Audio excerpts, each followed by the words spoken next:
The bidding paddle shook in Mara Ellison's hand before she even raised it. Around her, the auction hall on Keshvantar buzzed with cold laughter, the kind of laughter people use when they think they are looking at something worthless. On the stage below, a chained creature with cracked silver skin flinched at every sound. Its handlers called it defective, the crowd called it garbage. Mara called it something else entirely, though she had not said the word out loud yet. The auctioneer, a sharp-eyed man named Victor Cade, tapped his gavel against the podium and grinned at the room. Lot 41, he announced. A Vorlath combat unit, regrettably malfunctioning. Implant misfires under stress. Not recommended for labor or defense. Starting bid, nearly nothing. Nobody moved. Nobody except Mara. She lifted her paddle. A ripple of confusion passed through the crowd. Buyers turned in their seats to look at the woman who had, only minutes earlier, bought 2 other defective lots without blinking. Whispers followed her name before anyone even knew it. Sold, Cade said, almost disappointed that no one had challenged her. To the human in seat 19. Mara did not smile. She did not celebrate. She simply lowered her paddle, glanced at the guards leading the trembling Vorlath away, and waited for the next lot to be dragged onto the stage. Her heart pounded, not from excitement, but from the weight of what she already knew, and no one else in that room did. The next lot was a small, wide-eyed creature with mottled blue-green skin, shivering uncontrollably. Its species, the Sayanti, were empaths by nature, able to sense and share emotions with anyone nearby. This one, the announcer explained, could not stop broadcasting. Every feeling she had spilled into the room uncontrolled, making her, in the eyes of buyers, unstable and unfit for service. Mara felt it the moment the creature stepped onto the stage. A wave of raw fear crashed into her chest, not her own fear, but the aliens, pouring outward like water from a broken container. Around Mara, other buyers grimaced and looked away, uncomfortable. Mara did not look away. She met the creature's eyes across the crowded hall, and for one heartbeat, something passed between them that was not quite words. She raised her paddle again. Sold, Cade said, more surprised this time, to the same buyer. By the 4th purchase, people had stopped whispering and started staring outright. A Dren hatchling, small and reptilian, unable to use its species' natural camouflage, curled into a tight ball on the stage, clearly terrified of the open room and the eyes upon it. Its skin, instead of blending into the background like every other Dren, glowed faintly, a soft, useless shimmer that marked it as broken in the eyes of the market. Mara bought it without hesitation. By the time the auction reached its final defective lot, a scarred, one-eyed creature nobody could even properly classify, whispers had turned into open murmurs. Buyers leaned toward each other, cupping hands over mouths. "She's buying every broken one," a woman in a fur collar said, loud enough for Mara to hear. "Every single reject. Must be some kind of collector," a man beside her muttered, "or a fool." "Maybe she's running an experiment," someone else offered. "Trying to fix them and sell them higher." None of them asked Mara directly. None of them dared approach the quiet, plainly dressed human woman who had, within 2 hours, spent more credits than most of them earned in a year, all on creatures the rest of the galaxy had already thrown away. Victor Cade, sensing an opportunity for showmanship, finally addressed her from the podium once the last lot had been sold. "You've bought quite the collection today," he said, his voice carrying across the hall. "Care to tell us why?" Mara stood. Every eye in the room turned toward her. She could have said nothing. She could have let them believe whatever story satisfied their curiosity fastest. Instead, she said only this: "Because nobody else in this room bothered to ask what defective actually means." She sat back down before anyone could respond, and the room fell into an uneasy, unsatisfied silence. Cade cleared his throat and moved on to closing the auction, but the murmurs did not stop. They only grew quieter, more careful, as if the crowd sensed they had witnessed something they did not yet understand. Outside the auction hall, the trade stations stretched in every direction, a tangled web of docking bays, market stalls, and dim corridors lit by flickering signage in a dozen alien languages. Mara walked briskly through it, her small entourage of station guards escorting her newly purchased property behind her. The Forlath warrior walked stiffly, favoring one side, its silver skin catching the harsh light in a way that made the cracks look deeper than they were. The Sayanti empath kept close to the ground, arms wrapped around herself, still leaking waves of anxious emotion that made even the guards shift uncomfortably. The Dren hatchling rode in a small transport crate, peering out through the bars with wide, frightened eyes. A station official intercepted Mara near the docking corridor, his expression a careful mixture of professional courtesy and barely hidden judgment. "Miss Ellison," he said, checking a data pad. "You understand that these units come with no warranty, no refunds, no guarantees of function or behavior." "I understand," Mara said. "They're being sold as is. Several are considered dangerous, unstable, or simply useless. The station will not be liable for any incidents." "I understand that too."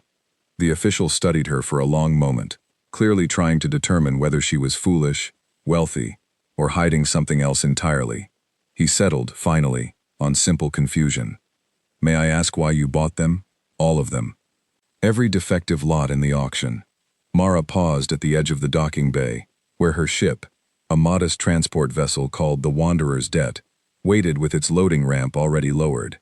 She looked back at the small crowd of frightened, broken creatures behind her, creatures the galaxy had decided were worthless.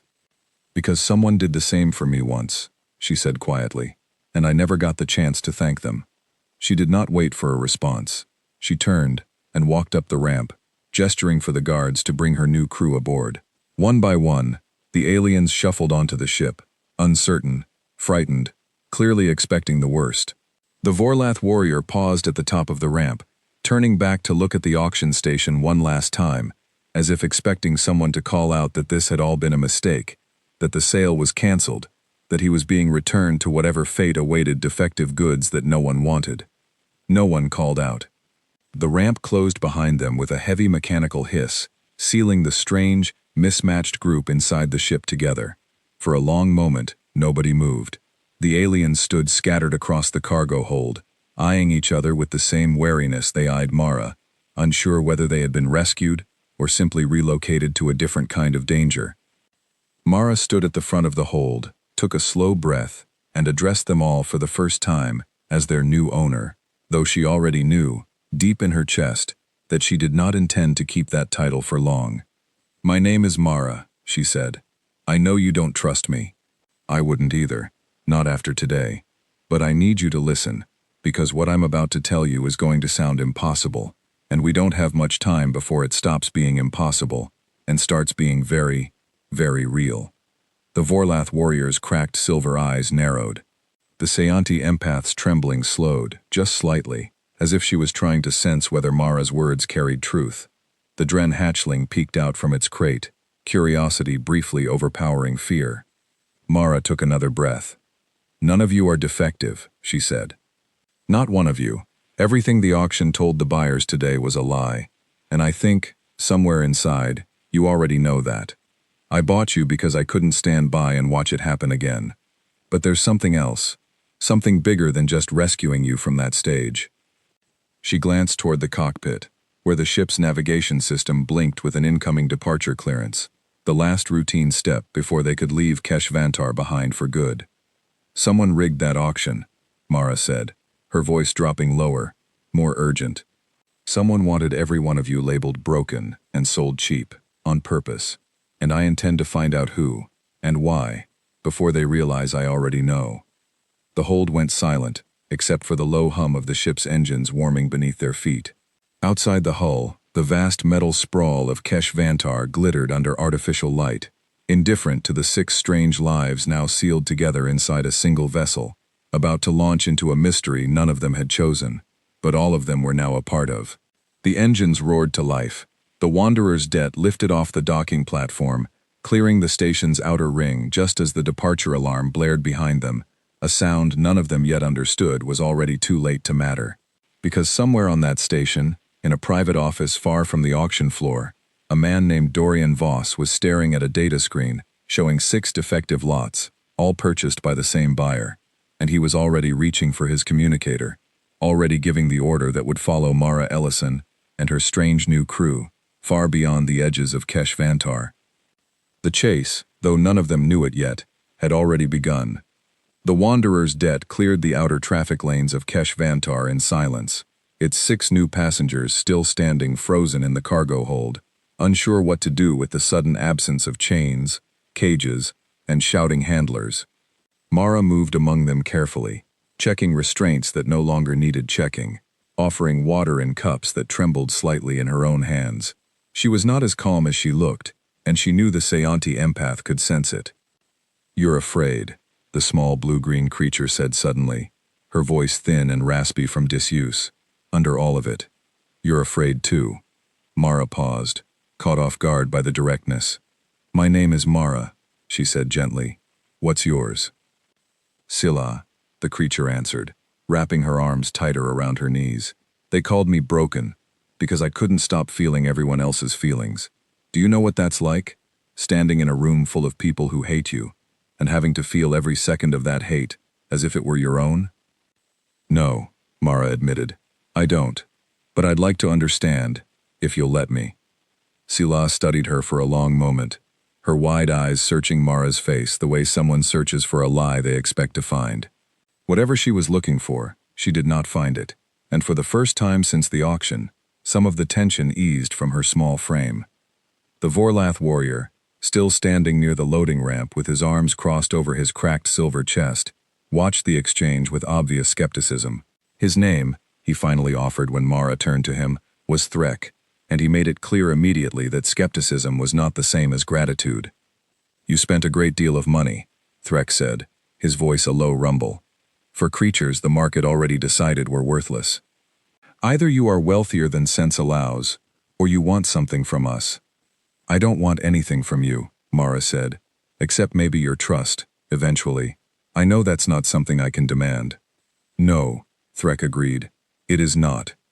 He did not say anything else, but he also did not walk away, choosing instead to stand near the others as Mara continued around the hold, introducing herself to each of them in turn. The Dren hatchling, still curled in his crate, finally allowed Mara to open the small door and coax him out.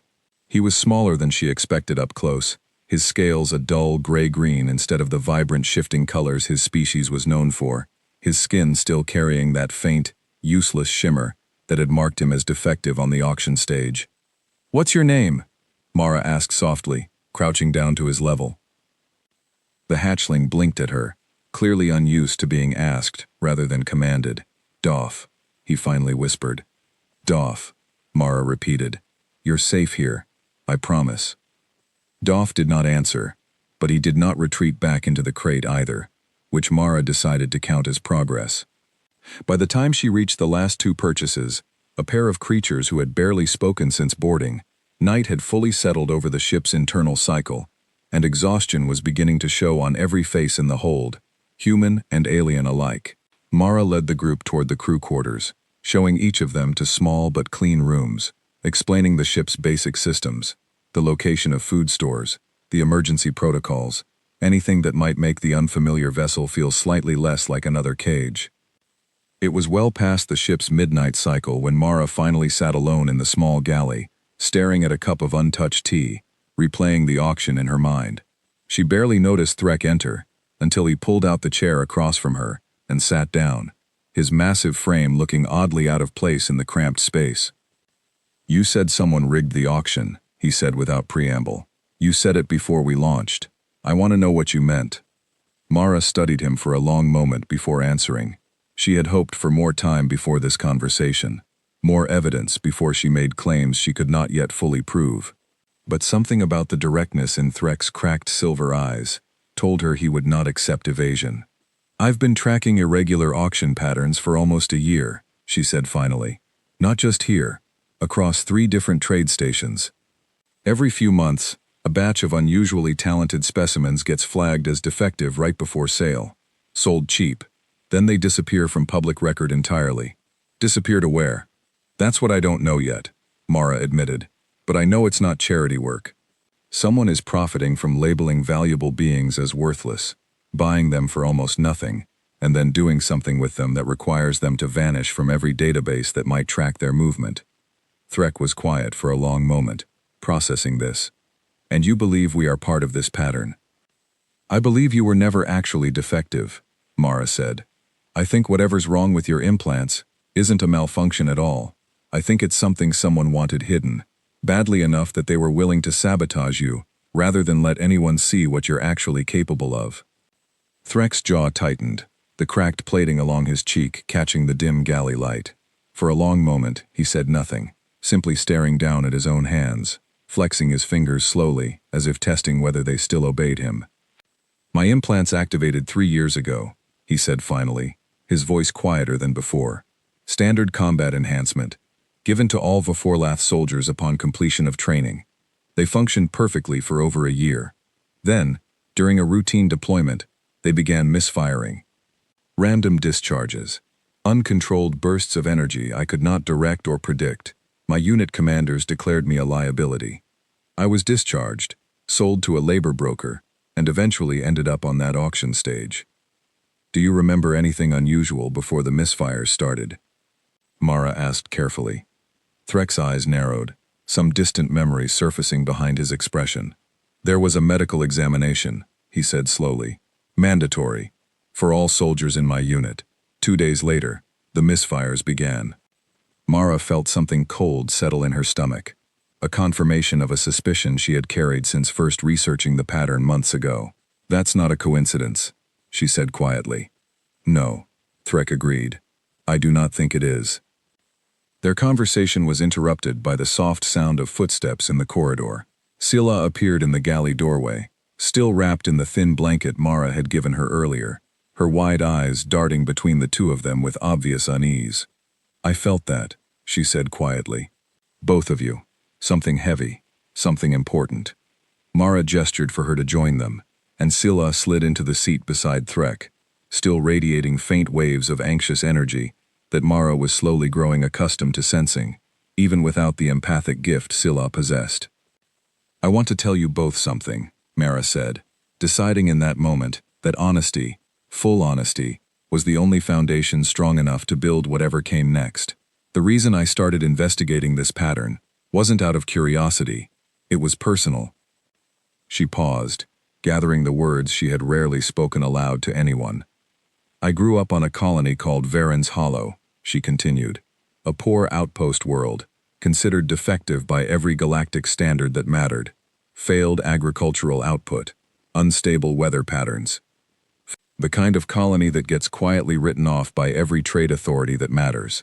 When I was young, our colony was scheduled for what the regional council called resource reallocation. In simpler words, we were going to be abandoned, left to fend for ourselves, with no supply lines, no support, no future. Scylla's expression softened, some of her anxious energies shifting toward something gentler, more attentive. A man named Peter Vance stopped that from happening, Mara said. He wasn't wealthy, he wasn't powerful. He was just someone who refused to accept that defective was the same as worthless. He spent years fighting through bureaucratic channels, calling in favors, exposing corruption in the regional council that had classified Varen's Hollow as expendable in the first place. Because of him, my colony survived.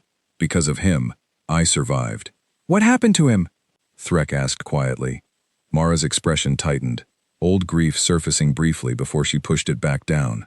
He died before I was old enough to properly thank him. Ship accident. Years later. Completely unrelated to any of it. I never got the chance to tell him what he meant to me. So when I saw this pattern starting to repeat, when I saw beings being labeled worthless by people who profit from that label, I couldn't just look away. I couldn't be the person who let it happen again. The galley fell into a heavy silence, broken only by the low hum of the ship's engines beneath them.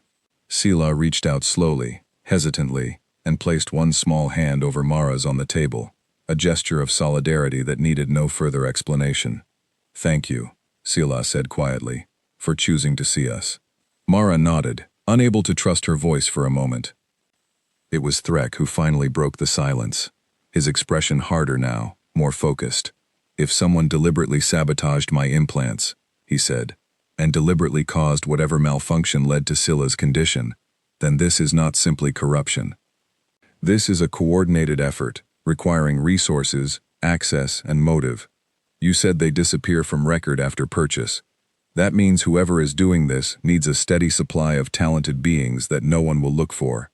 Which means, Mara said, following his logic, they need us to stay hidden too. If word spreads that someone bought an entire lot of supposedly defective specimens and started asking questions, that's a direct threat to whatever operation is running underneath these auctions. As if summoned by her own words, a soft chime echoed through the ship, the communication console in the cockpit signaling an incoming transmission. Mara exchanged a glance with Threk and Scylla before rising from the table, an uneasy feeling settling over her as she made her way toward the cockpit. The transmission request blinked on the console screen, origin unknown, encrypted through multiple relay points in a way that immediately told Mara this was not a routine communication. She hesitated only a moment before accepting the call. A distorted voice filled the cockpit, deliberately altered to hide its true identity. Mara Ellison, it said. You made an interesting purchase today. 6 defective units, all in one transaction. I wonder if you understand what you've actually bought. Mara's hand hovered over the console, every instinct telling her to cut the transmission immediately, but curiosity, and the need for answers, kept her listening. I think I understand exactly what I bought, she said carefully. The question is whether you understand what you've just done by contacting me. A pause. Then, quietly, almost amused, the voice responded. You should return them, Miss Ellison. Quietly, quickly, before this becomes something neither of us can undo. This is not a warning I intend to give twice. The transmission cut off before Mara could respond, leaving only silence and the soft hum of the ship's systems in the cockpit around her. Behind her, Threk and Scylla stood in the doorway, having followed her from the galley, both having heard enough of the exchange to understand its weight. They know, Scylla whispered. They already know you're not going to give us back. Mara stared at the darkened console for a long moment, her jaw set, her earlier uncertainty hardening into something firmer, more resolved. No, she said quietly, I'm not. Outside the cockpit window, the stars stretched endlessly in every direction, indifferent to the quiet declaration of war that had just been spoken inside one small, unremarkable ship. Somewhere behind them, still docked at Kesh Vantar, Dorian Voss lowered his own communicator, his expression unreadable, already calculating his next move. The chase had only just begun, and Mara Ellison had no intention of losing it. Sleep did not come easily to anyone aboard the Wanderer's deck that night, and by the time the ship's internal cycle marked early morning, Mara found nearly her entire crew gathered again in the galley, unwilling to remain alone in their quarters after the threatening transmission. Even Doff, the small Dren hatchling, had abandoned his crate entirely, curling instead into a spare blanket on the floor beside the table where the others sat. Mara spread a collection of data files across the table's holographic display, months of quiet research she had gathered long before ever setting foot on Kesh Vantar. Star charts, auction records, shipping manifests, financial transactions routed through shell companies, designed to hide their true origin. It was not a complete picture, not yet, but it was enough to show the outline of something far larger than a single corrupt auction house. I started noticing the pattern about a year ago, Mara explained, gesturing toward a cluster of red markers scattered across a regional star map. Each of these points represents an auction where an unusually high number of talented specimens were suddenly reclassified as defective right before sale. Different species, different abilities, but always sold cheap and always to the same small circle of buyers. You believe these buyers are connected to whoever contacted us last night, Threk said, studying the map with narrowed eyes. I believe they're the same operation, Mara confirmed. Buying up talent under the guise of purchasing defective goods, then erasing all record of where that talent goes afterward. Scylla, seated cross-legged on her chair with the blanket still wrapped around her shoulders, tilted her head thoughtfully. But why go through all this trouble? Why not simply buy talented beings directly, if they have the resources to arrange something this complicated? Mara had asked herself the same question countless times during her research.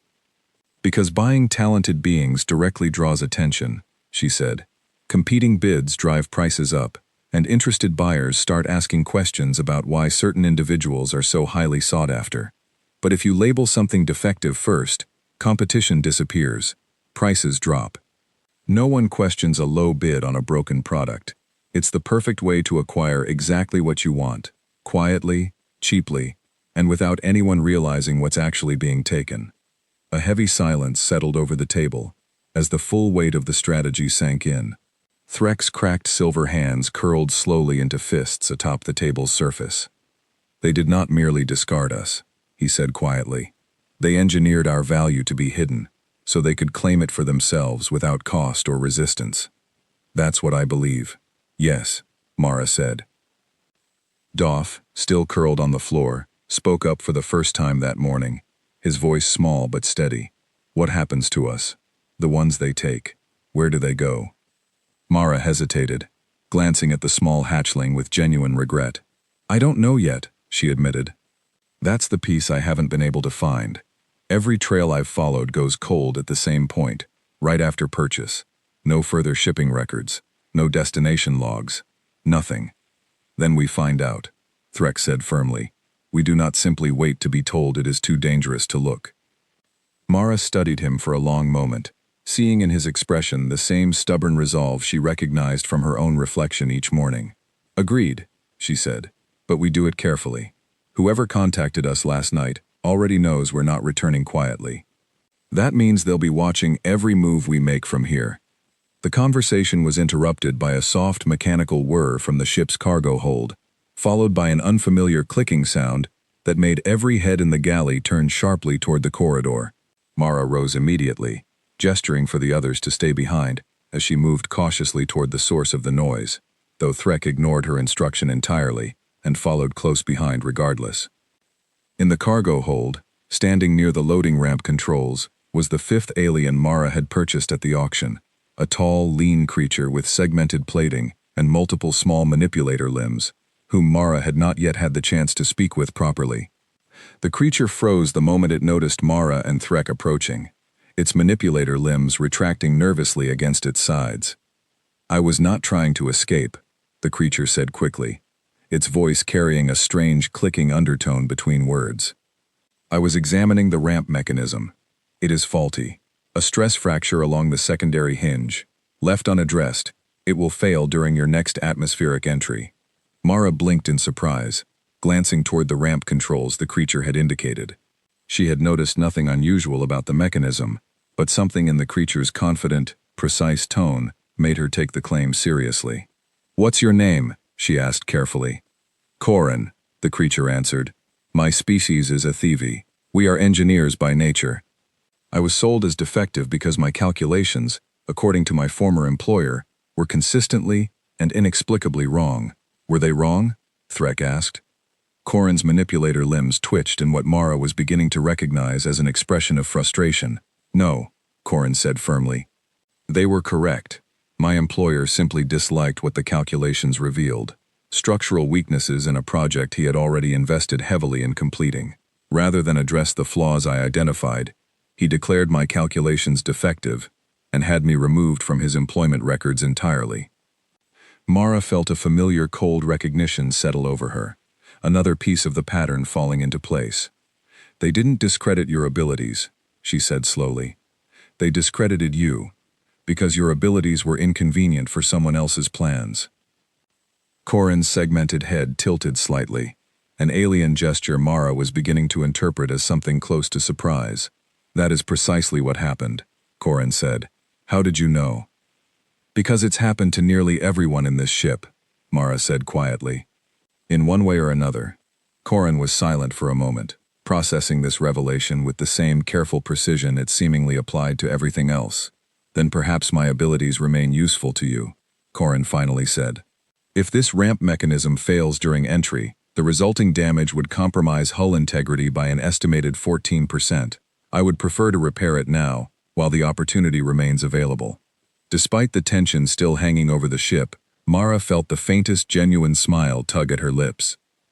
Please do, she said. As Corin set to work on the ramp mechanism with quick, efficient movements, Mara turned her attention to the last purchased alien, a quiet, watchful creature who had said almost nothing since boarding, choosing instead to observe everything happening around her with sharp, unreadable eyes.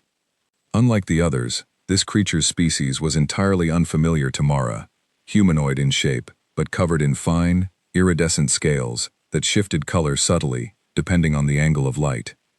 "I don't believe we've properly spoken yet," Mara said gently, approaching the creature with careful, unhurried steps. The creature studied Mara for a long moment before finally responding, her voice low and measured. "My name is Yeva," she said. "I did not speak earlier because I wanted to understand what kind of person had purchased us before deciding whether speaking was wise." "And what have you decided?" Mara asked. Yeva's iridescent scales shifted slightly, a subtle ripple of color that Mara could not yet interpret. "I have decided you are either exactly what you claim to be," Yeva said, "or the most convincing deception I have encountered in a very long time. I have not yet determined which." Mara respected the honesty enough not to push further. "Fair enough," she said. "Take whatever time you need." Yeva's gaze flickered toward Corin, still working diligently on the ramp mechanism nearby. "Your engineer is correct about the hinge fracture," she said. "I noticed it during loading yesterday. I did not mention it, because I was curious whether anyone else aboard this vessel possessed the competence to notice it independently." Despite herself, Mara found her respect for the quiet creature growing. "Why were you labeled defective?" she asked. Yeva's expression remained carefully guarded. "My species, the Vantesi, are naturally gifted in perceiving deception," she said. "I could sense dishonesty in others with near-perfect accuracy. My former employer found this ability deeply inconvenient, given the nature of his business dealings. He arranged for my classification to be altered, declaring my perception unreliable and my behavior erratic. Shortly after I identified several fraudulent transactions he was personally responsible for." The pattern, Mara realized with growing certainty, was not limited to a single industry or a single type of talent. It was systematic, deliberately targeting any ability inconvenient to those with something to hide. "Then I imagine you already know whether I'm telling the truth," Mara said quietly. Yeva studied her for a long, silent moment, her scales shifting through several subtle shades before finally settling into a calmer, more consistent color. "You are," she said simply, "which is precisely why I remain concerned. Because if you are telling the truth about everything you've discovered, then the danger you've placed us all in is considerably greater than any of us initially understood." The words hung heavy in the cargo hold, settling over the small gathered group with quiet, undeniable weight. Corin paused in its repair work, sensing the shift in atmosphere, its manipulator limbs going still against the ramp mechanism. Mara opened her mouth to respond, but before she could speak, the ship's proximity alarm blared suddenly through the corridors, sharp and urgent, cutting through the tense silence like a blade. Every head turned toward the cockpit as the alarm's warning light pulsed red across the cargo hold's overhead panel. "Unidentified vessels approaching," the ship's automated system announced calmly, its emotionless voice a stark contrast to the sudden panic rippling through the crew. "3 contacts, closing rapidly. Weapons systems detected." Threk's cracked silver eyes hardened instantly, his earlier skepticism replaced entirely by sharp, focused readiness. "They found us faster than expected," he said grimly. Mara was already moving toward the cockpit, her mind racing through evasive options even as the alarm continued its urgent pulse throughout the ship. "Corin," she called back over her shoulder, "how much longer until that ramp mechanism is secure?" 90 seconds, Corin answered, its manipulator limbs already moving with renewed speed. "Perhaps less, if precision is sacrificed for urgency." "Sacrifice it," Mara said. "We may need that ramp functional very soon." She reached the cockpit just as the 3 unidentified vessels became visible through the forward viewport, sleek, dark shapes cutting through the starfield with clear, deliberate intent. Whoever had sent the threatening transmission the night before had not been bluffing about the consequences of refusal. Sela appeared in the cockpit doorway moments later, her small frame trembling slightly, though whether from fear or from the emotional turbulence radiating through the ship's frightened crew, Mara could not be certain. "They're afraid," Sela said quietly, her wide eyes fixed on the approaching vessels through the viewport. "But not of us. They're afraid of failing, whoever sent them." Mara filed the observation away, recognizing its potential value, even amid the mounting crisis. Fear of failure meant desperation, and desperation often created exploitable mistakes. "Buckle in," Mara said firmly, sliding into the pilot's seat and gripping the ship's controls with steady, determined hands. "This is about to get complicated." Behind her, the small, mismatched crew of supposedly defective beings scrambled to secure themselves throughout the ship, each of them carrying abilities that had been deliberately hidden, suppressed, or discredited by a system designed to profit from their erasure. None of them had chosen this fight. None of them had asked to be thrown together aboard a single vessel, hunted through open space by forces determined to silence the truth they now collectively carried. But as the Wanderer's deck banked sharply away from the approaching vessels, its engines straining against the sudden maneuver, Mara Ellison understood with absolute clarity that there was no version of this story where she simply gave up and let them win. Too many lives had already been discarded by people who mistook difference for defect, and she was not about to let 6 more names disappear into that same quiet erasure. The 3 vessels adjusted course instantly, falling into pursuit formation with practiced, coordinated precision. Whoever commanded them was not improvising. This was a planned interception, and it had likely been planned since the moment Mara raised her paddle for the very first defective lot at the auction. "They're gaining," Threx said grimly from the co-pilot's seat, watching the tactical display with sharp, focused attention. "I know," Mara said, her hands tightening on the controls, "which means it's time to find out exactly what the rest of you are actually capable of." The Wanderer's deck shuddered as the first warning shot streaked past its hull, close enough to rattle every loose panel throughout the ship. Mara gripped the controls tighter, throwing the vessel into a sharp, evasive roll that sent unsecured items tumbling through the corridors behind her. "That was a warning," Threx said, watching the tactical display closely. "They want us disabled, not destroyed." "Which means they still want what's aboard this ship intact," Mara said, her mind racing through the implications. "Us." The 3 pursuing vessels closed the distance with practiced coordination, spreading into a triangular formation designed to box the smaller transport in from multiple angles. Mara recognized the tactic immediately from her research into similar incidents, a formation meant to herd a target toward capture rather than destruction. "Corin," Mara called through the ship's internal comm, "I need that ramp mechanism fully operational. Now." "Complete," Corin's voice answered instantly. "Structural integrity restored to full capacity." "Good," Mara said, "because we're about to test it." She banked the ship sharply downward, diving toward a scattered debris field visible on the forward sensors, remnants of an old mining operation abandoned decades earlier. It was reckless, dangerous, and exactly unpredictable enough to buy them precious time.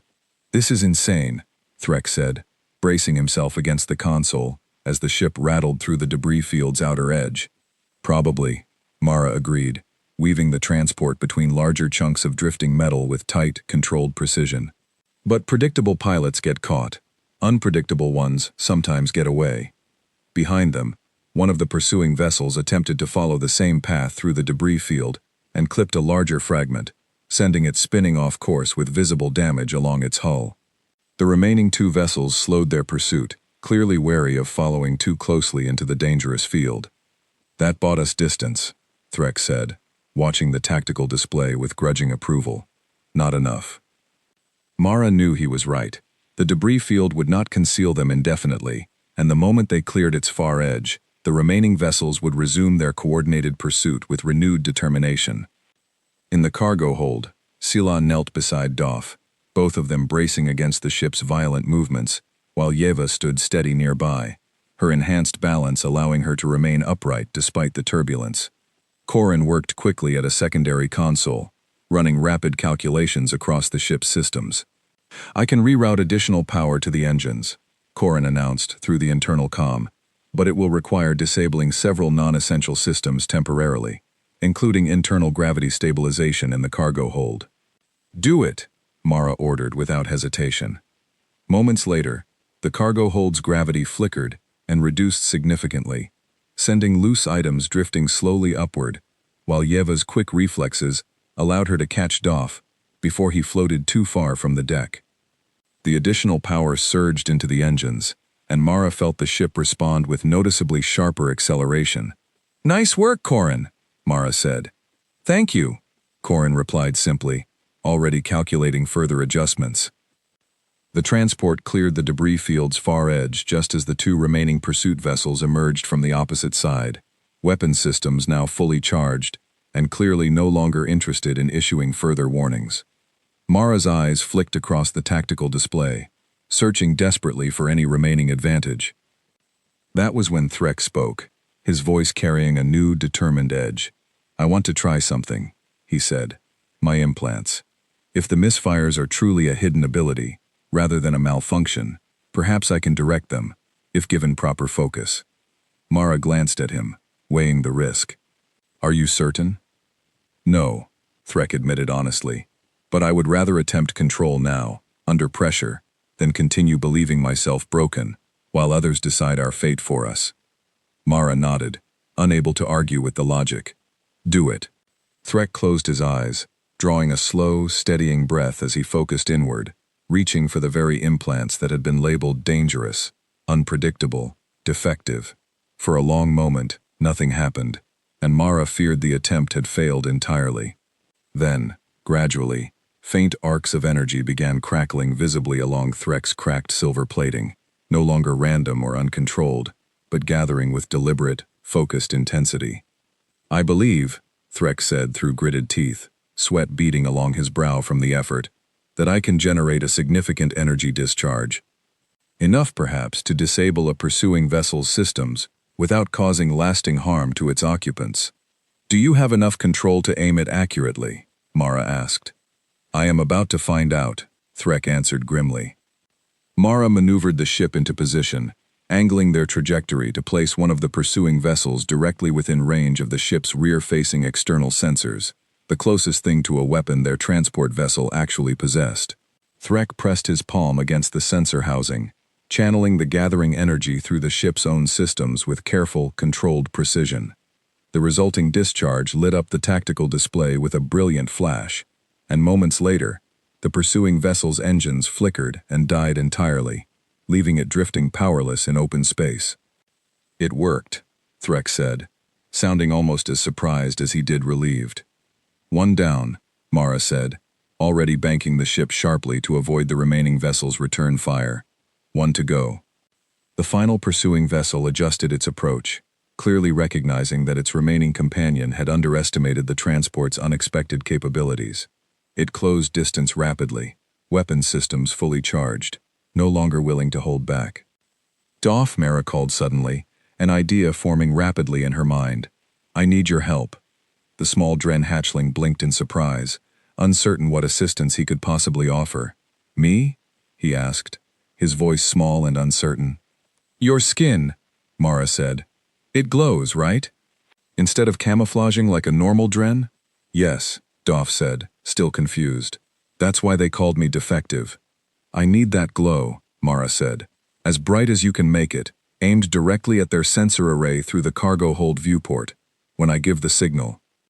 Doff hesitated only a moment before nodding, determination replacing his earlier uncertainty.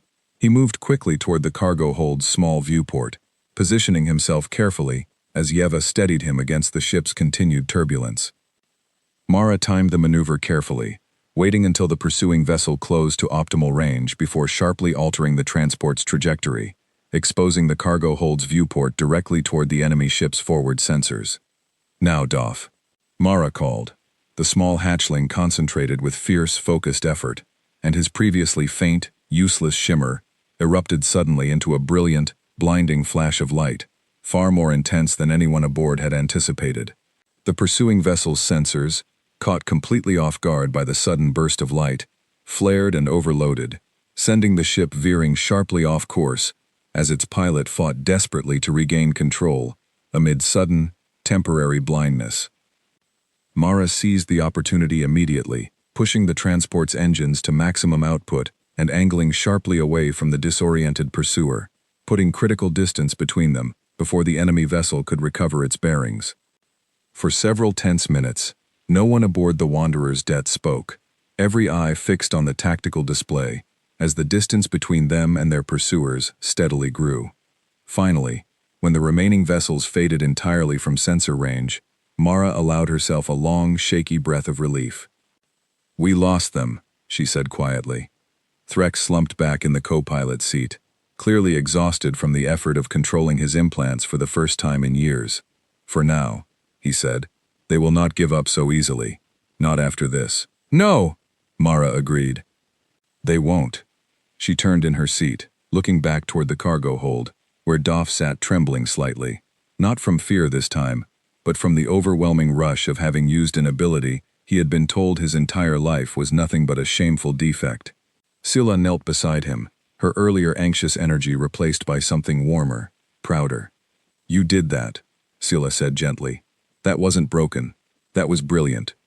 Doff looked up at her, something shifting visibly behind his wide eyes, a small but unmistakable spark of newfound confidence.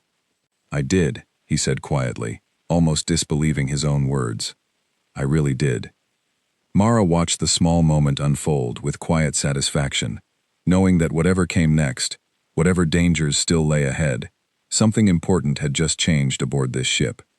6 beings who had been told their entire lives that they were broken, worthless, defective, had just proven, in the middle of a desperate escape, exactly how wrong that label had always been. Corin's voice crackled through the internal comm, interrupting the quiet moment with characteristic precision. "I have completed a diagnostic scan of the disabled vessel we passed during our escape," Corin announced. "Before its systems fully failed, I was able to extract partial data from its communication logs." Mara's attention sharpened immediately. "What did you find?" "A destination coordinate," Corin said. "Encrypted, but not beyond my ability to interpret. It appears to be a private facility, located within an unregistered system, approximately 2 days from our current position." Mara felt a familiar chill settle over her, the same cold certainty she had felt since first suspecting the auction's rigged results. Somewhere within that unregistered system lay the answer to where every previously defective being had disappeared to after purchase, and quite possibly, the identity of whoever had orchestrated the entire scheme from the very beginning. "Set a course," Mara said quietly, her earlier fear hardening into firm, unshakable resolve. "It's time we found out exactly what we're truly up against."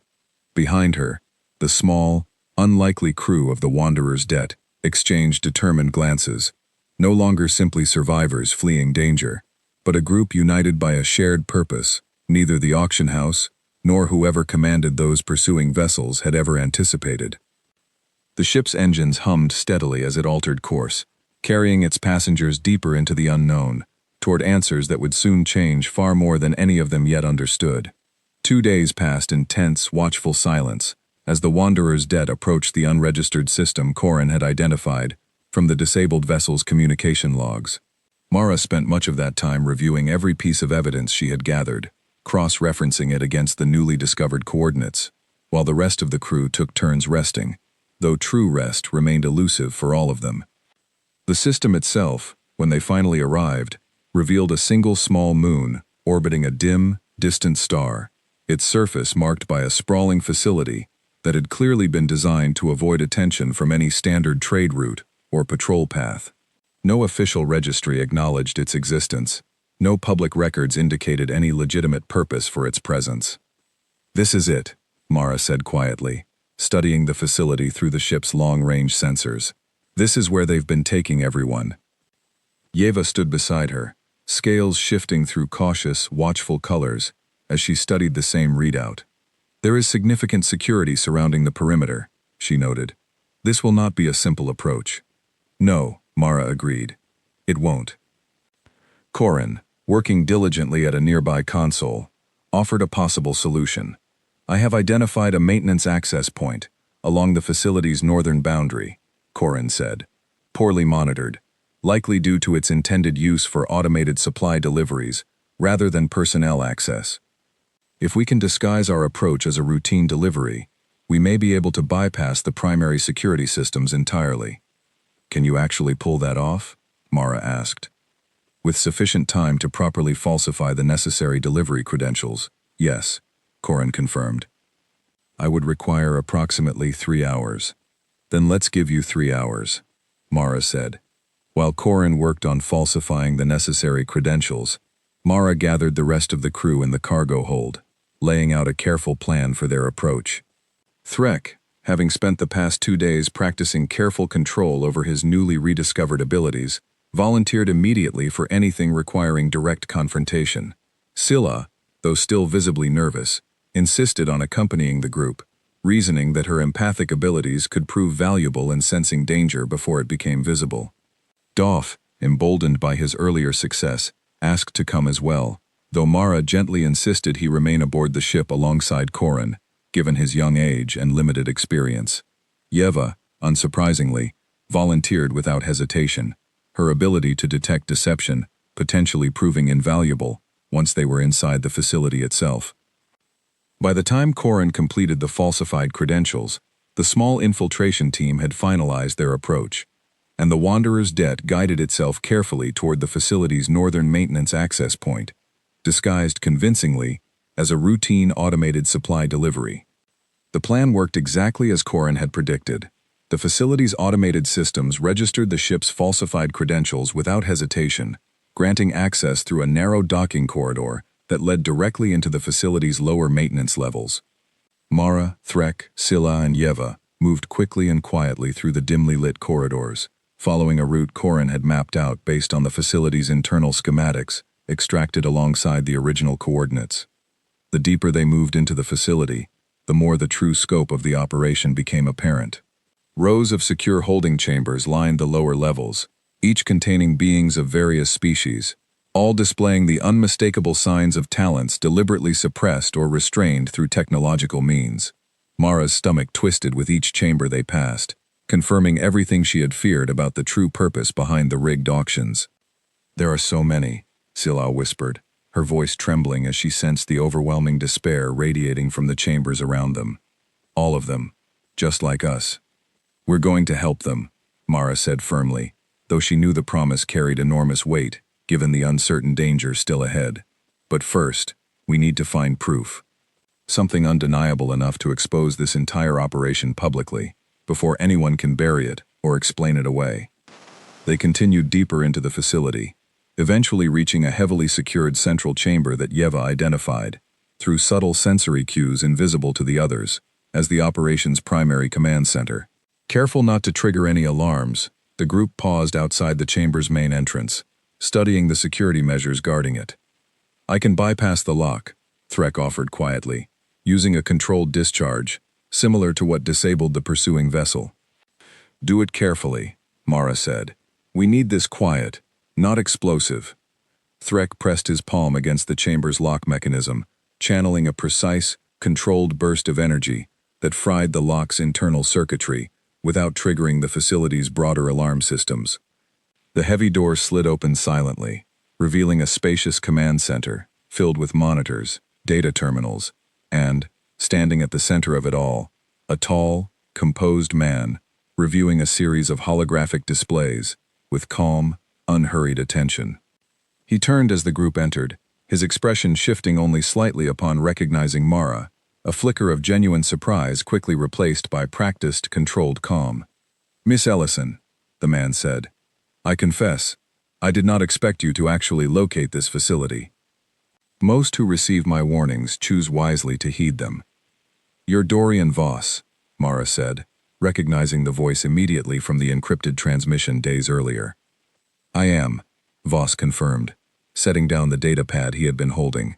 "And you are standing in the middle of an operation considerably larger and more established than you seem to realize, Miss Ellison. I would strongly advise reconsidering whatever course of action you currently believe yourself capable of taking." "You've been sabotaging talented beings," Mara said, her voice steady despite the anger simmering beneath her words. "Labeling them defective, buying them cheap, and holding them here against their will." Voss's expression remained infuriatingly calm.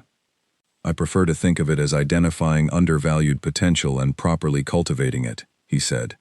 "The galactic market undervalues true talent constantly, Miss Ellison. I simply correct that inefficiency, for my own benefit, admittedly, but the outcome remains the same. Talent, properly directed, achieves far greater results than talent left to squander itself in obscurity." "That's not your decision to make," Threk growled, stepping forward with barely restrained fury. "Is it not?" Voss asked calmly. Tell me, warrior, what precisely were you doing with your abilities before my intervention led to your discovery on that auction stage? Serving faithfully in a military structure that discarded you the moment your usefulness became inconvenient?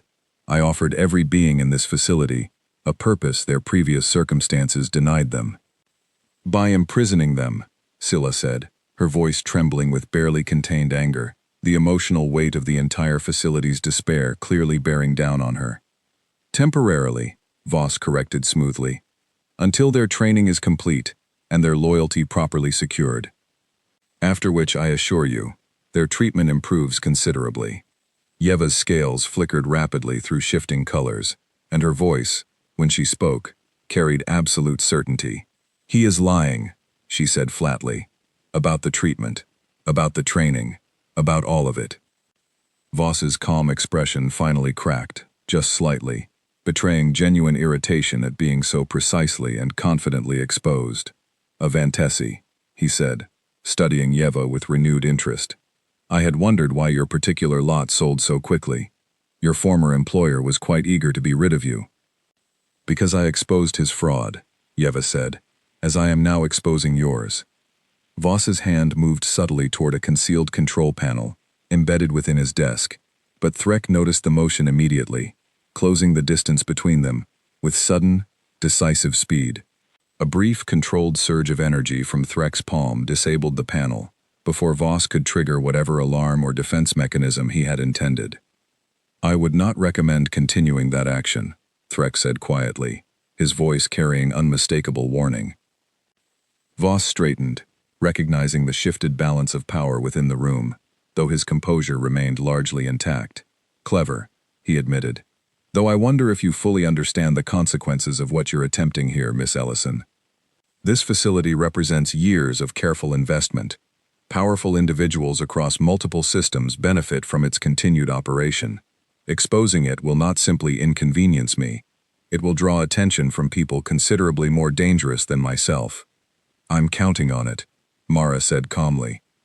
She had, in fact, anticipated exactly this response, and had prepared accordingly during the 2 days of travel toward the facility. Reaching into her jacket, she produced a small data drive, holding it up for Voss to see clearly. Everything Corin has gathered, Mara said. Falsified auction records, facility coordinates, financial transactions linking your operation to at least 7 separate trade stations, all of it, ready for immediate public release the moment we leave this facility. Voss's composure finally slipped entirely, genuine alarm flashing across his features for the first time since the confrontation began. You would not, he said. The consequences of such exposure would be catastrophic, not merely for me, but for every talented individual currently housed within this facility, once other interested parties realize their location has been compromised. Then release them, Mara said firmly. All of them. Now, before I have any reason to trigger that release. For a long, tense moment, Voss remained silent, calculating his rapidly narrowing options. Finally, recognizing the absence of any viable alternative, he moved slowly toward a secondary console, entering a series of commands that Mara watched carefully to ensure no hidden deception lay within them, a precaution made unnecessary by Yeva's continued, watchful confirmation of his honesty throughout the process.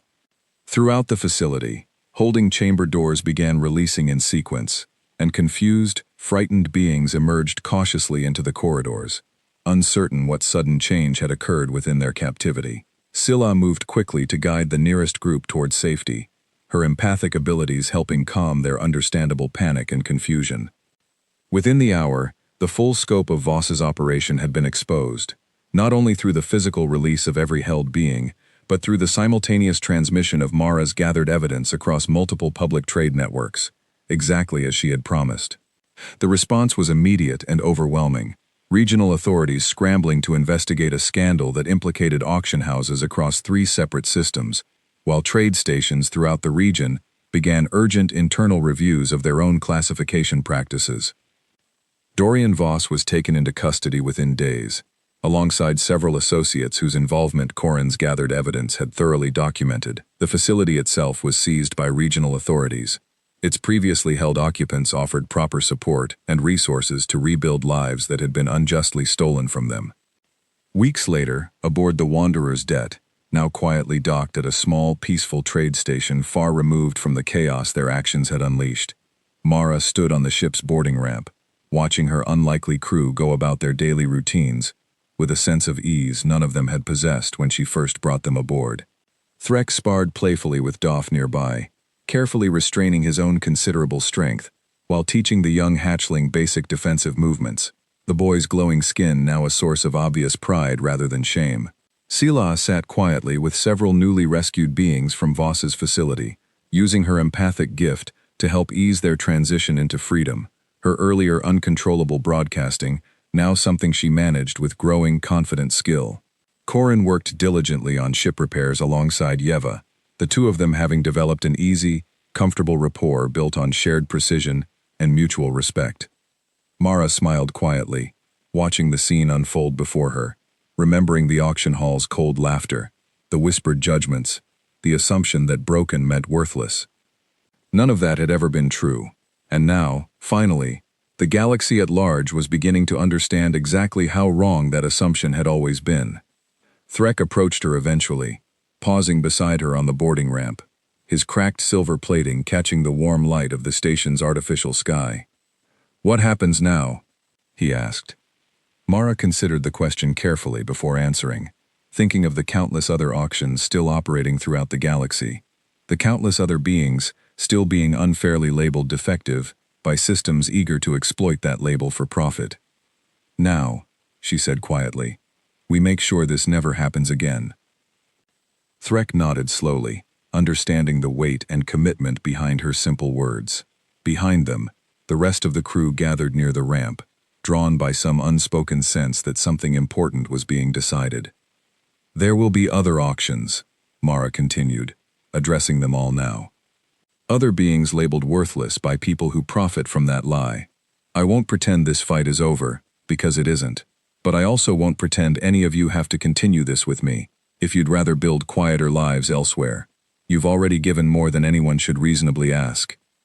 Silence followed her words, though it was not the uncertain silence of those first frightened hours aboard the ship. This silence carried resolve, quiet, and unshaken. "I did not survive that auction stage," Threk said finally, "only to spend the rest of my life hiding from what I now know I am capable of." "Nor I," Sela agreed softly. Doff nodded eagerly beside her, his earlier fear entirely replaced by fierce, determined loyalty. Korin and Yeva exchanged a brief glance before Korin spoke for them both. "The calculations remain clear," Korin said simply. "Remaining together produces significantly better outcomes than separating." Mara felt something warm settle deeply in her chest. Gratitude and hope intertwined into something she had not expected to feel so completely, since losing Peter Vance so many years ago. She had set out from Kesh Vantar seeking answers, seeking justice for a pattern of quiet cruelty she could not ignore. And somewhere along that journey, she had found something else entirely. A family built not from blood or convenience, but from shared struggle and mutual choice. As the Wanderer's debt prepared for departure once more, its engines humming steadily beneath the deck, Mara Ellison stood at its helm, her strange, remarkable crew gathered around her, each of them carrying abilities the galaxy had once dismissed as broken, now recognized, finally, for exactly what they had always truly been. The ship lifted off from the station, carrying its passengers toward whatever challenge awaited them next, toward every future auction where someone else, somewhere, would soon discover that the beings labeled defective were never broken at all. They were simply waiting for someone willing to see them clearly.